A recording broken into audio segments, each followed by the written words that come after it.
Si le croyant sait marcher selon l'esprit,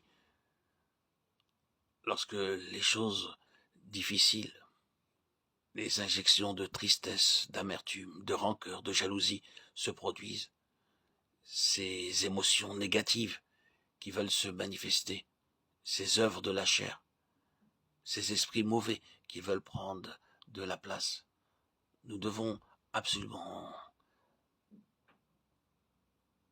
les chasser pour pouvoir agir sur elles.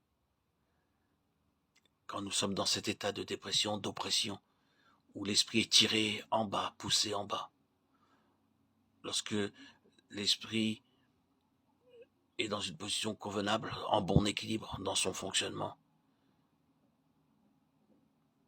lorsque l'état d'excitation, l'esprit se trouve hors d'équilibre du fait qu'il est pressé ou agité, exalté ou distrait, tous ces états, l'homme doit y veiller, car celui qui marche selon l'esprit et discerne ces divers états sait et doit savoir comment élever l'esprit aux heures de dépression et comment s'opposer à l'excitation, à l'exagération, par un acte de volonté, quand l'équilibre intérieur est menacé, soit par excès de zèle, surmenage, soit à cause des attaques d'ennemis spirituels. L'esprit peut être comparé à la lumière électrique. Est-il en contact avec l'Esprit de Dieu? Il est alors éclairé. Ce contact est-il détruit? Il est alors dans la nuit.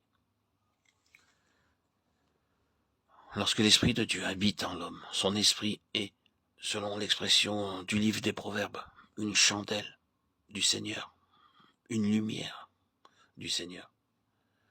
Proverbe 20-27. L'esprit peut encore être comparé à l'élastique. Longtemps, trop tendu, il cesse de réagir, perd son ressort, ses qualités, son élan. Il n'est plus l'animateur, le moteur de la vie. Aussi, dès que l'enfant de Dieu ressent quelque accablement, qu'il en cherche tout de suite la cause. Si, en un instant de dépression, on lui demandait « Souffrez-vous physiquement ?»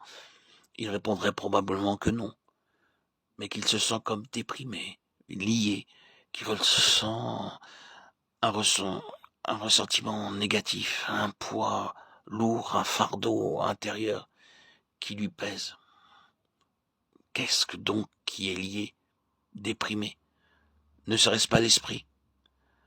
Oui, l'esprit peut être accablé ou exultant, comprimé ou dilaté, dans sa position normale ou déplacée, lié ou libre. Les possibilités, les potentialités de l'esprit de l'homme ne sont connues que lorsque celui-ci, uni au Christ, s'exerce à l'action et fortifié par le Saint-Esprit, combat la puissance des ténèbres.